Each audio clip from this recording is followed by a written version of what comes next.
Salut, vous allez tous bien, j'espère. Aujourd'hui, je viens faire une vidéo spéciale.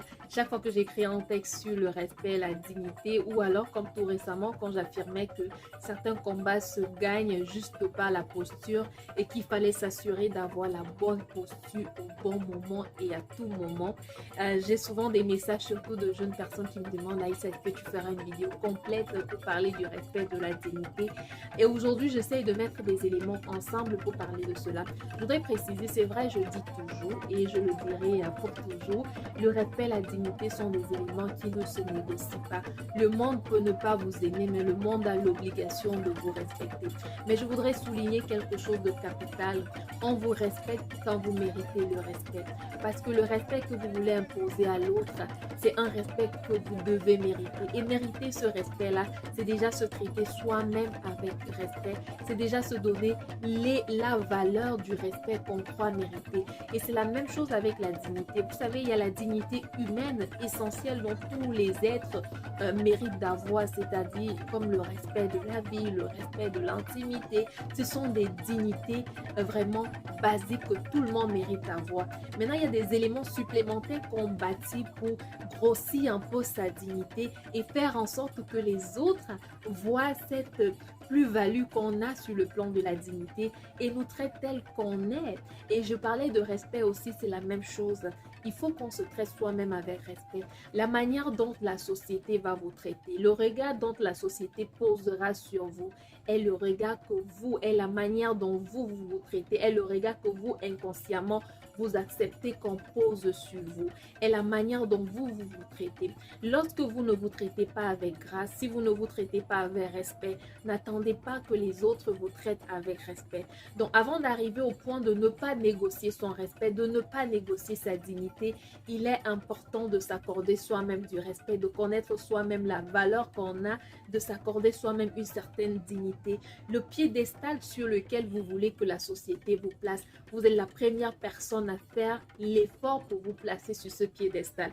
Parce que malheureusement, c'est pas de manière naturelle, les gens ne chercheront pas ce qui est excellent en vous. Les gens ne chercheront pas en vous ce qui brille, ce qui mérite des fleurs. Les gens ont tendance à voir ce qui paraît le plus. Et ce qui paraît le plus, si c'est un mépris de soi, le regard qu'on posera sur vous sera un regard de mépris de soi. Si c'est un manque de confiance, le regard qu'on posera sur vous sera un regard de manque de confiance.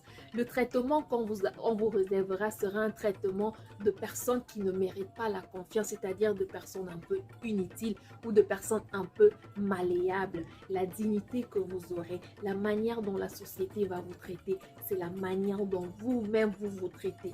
Si on va être traité comme une reine, comme un roi, il faut se donner, pas seulement les attributs au sens des avantages du roi, il faut se donner son devoir de roi et l'accomplit avec brio. Ainsi, lorsqu'on exigera de l'autre que cette personne nous traite comme un roi, on aura la conviction de mériter ce traitement, de mériter ce respect, de mériter les éléments qu'on exige. Si on veut être traité comme une reine, si on veut être traité comme un chef, si on veut être traité vraiment comme une guerrière, il faut se donner les devoirs d'un chef, les devoirs d'un guerrier, d'une guerrière et de les accomplir avec brio. C'est de cette manière-là qu'on impose son respect. Le respect s'impose pas en criant, le respect s'impose parce qu'on sait qu'on mérite ce qu'on a, parce qu'on sait qu'on a travaillé pour. Si vous vous mettez dans une posture de dépendance, par exemple, quand vous êtes toujours la personne qui a la main tendue, quand vous êtes toujours la personne qui a besoin qu'on fasse pour elle, ne vous attendez pas à ce que la personne qui fait toujours pour vous, la personne qui remplit toujours vos bras vous respecte, non. Donc, pour exiger le respect, qu'on soit clair, il faut le mériter. Et pour le mériter, il faut travailler pour. Il faut s'assurer qu'on se respecte soi-même. Il faut s'assurer qu'on fait des choses bien, qui font en sorte qu'on soit une personne respectable. Il faut connaître la valeur de sa dignité. La dignité, c'est pas qu'un mot, c'est pas qu'une expression.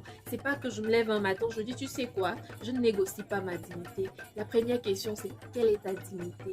Que vaut ta dignité? Qu'est-ce que tu fais pour préserver ta dignité? Et comme je l'ai dit, le piédestal sur lequel tu veux être, les acclamations que tu veux que la société te donne, qu'est-ce que toi-même tu fais pour te rendre là? Qu'est-ce que tu fais pour te positionner là? Et sachez que le jour où vous allez prendre l'initiative de vous comporter en sorte de refléter l'image que vous voulez que les autres retiennent de vous, vous n'allez plus plaire à tout le monde parce que cela implique une certaine rigueur. Encore cette expression, rigueur, tout le temps je parle de rigueur. Vous allez avoir une certaine rigueur avec vous-même. Vous allez prendre la peine de définir ce que vous voulez pour vous et de traiter l'être que vous êtes, de traiter la personne que vous êtes comme le roi, la reine, le chef, la cheftaine dont vous souhaitez refléter dans la société. Et dès cet instant, vous n'allez pas plaire à tout le monde parce que la société est telle qu'on n'aime pas voir des gens qui ont une certaine autosuffisance ou qui ont une certaine confiance. Vous savez, quand vous atteignez un niveau de confiance, on vous respecte. Mais pour vous rendre là, vous vous faites beaucoup d'ennemis parce que la société, on ne va pas très souvent vous acclamer d'un seul coup. Une fois, j'ai écrit un texte dans lequel je disais, même quand vous avez été victime, votre bourreau prend peur le jour où vous sortez de la position de victime et vous vous placez en combattant, vous vous placez comme être qui veut désormais affronter, qui veut aller résoudre les injustices dont il ou elle a été victime. C'est en ce moment-là que votre bourreau va prendre peur. C'est quand vous devenez vous-même un adversaire pour votre bourreau et cela implique que vous sortez de la posture de victime et c'est la même chose pour la société générale. Le respect ne se négocie pas, la dignité ne se négocie pas, la posture parfois est assez pour gagner certains combats, mais ces éléments se méritent, ces éléments se construisent, ces éléments se développent sur la durée, sur les années. De se dire, je crois que je vous ceci. Je crois que je suis ceci, je crois que je mérite ceci et désormais je me traite comme ce que je mérite. Je me place comme la personne que je voudrais que les autres voient en moi et je travaille pour devenir cette personne-là. Et une fois que j'ai le sentiment, que j'ai la conviction de mériter cette posture, je ne négocie plus rien avec personne. Je l'impose mon respect parce que je sais que je mérite mon respect. Parce que si vous voulez imposer votre respect, si vous voulez ne pas négocier votre dignité et qu'en réalité votre dignité ne vaut rien et qu'en réalité vous êtes dépendant des autres et qu'en réalité au fond vous ne vous traitez pas comme tel, ça devient plutôt ridicule. On ne négocie pas son respect, on ne négocie pas sa dignité, mais il faut d'abord mériter ces deux éléments. Il faut d'abord se placer sur le piédestal où on veut être. En ce qui concerne la posture, je crois que je vais terminer par là.